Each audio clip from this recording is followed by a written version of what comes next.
നമസ്കാരം, കാസിബായി ആണ്. അപ്പോഴേ ഊണ് കഴിക്കാട്ടോ. പക്ഷെ ഇന്നത്തെ സ്പെഷ്യൽ ഉണ്ട്, അത് ഞാൻ നിങ്ങളെ പരിചയപ്പെടുത്തരാം. കണ്ടടേ, ഇതെന്താണെന്നറിയാമോ? ഇതാണ് കൊട്ടും മുള്ളുന്നാട്ടോ ഞങ്ങളോട് പറയാം. കുറേ ഉണ്ട് കേസിൽ, നോട്ടി കഴിച്ചാൽ തീരൊന്നുമില്ല.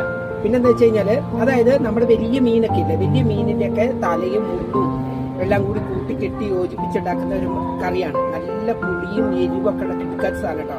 ഈ രണ്ട് വീശുന്ന ആൾക്കാരാണെങ്കിൽ ഇതും രണ്ട് പൊറോട്ട കഴിച്ചു കഴിഞ്ഞാൽ കിട്ടിക്കാച്ചി ആയിരിക്കും കേട്ടോ. പക്ഷെ ഞാനങ്ങനെ വീശാറ് ഇല്ല കേട്ടോ. അപ്പൊ അതോടെ നിൽക്കട്ടെ. അപ്പൊ അങ്ങനെ വീശുന്നൊക്കെ സൂപ്പർ സാധനമാണ്. ഈ അച്ചാർ ടച്ചപ്പായിട്ട് ഉപയോഗിക്കുന്ന കിട്ടിക്കാച്ച സാധനമാണ്. അപ്പം ഈ സ്പോട്ട് എവിടെയാന്ന് പറഞ്ഞുതരാം. ഇത് നമ്മുടെ കാൽടെക്സിൽ നിന്ന് നമ്മൾ നേരെ നമ്മൾ ഒരു ഇടവഴി വഴി നമ്മൾ തെക്കി ബസാറിലോട്ട് പോകുന്ന വഴിയില്ലേ, അതിനിടയിൽ കാമാക്ഷി അമ്മൻ ക്ഷേത്രമുണ്ട്. പിന്നെ സബ് ജയിലിന്റെ ചെറിയൊരു ഭാഗമുണ്ട്. അതിന്റെ അടുത്തല്ല ഹോട്ടലുണ്ട്. ഞാൻ ഇന്നത്തെ സ്പോട്ടിൽ കാണിച്ചു തരാം.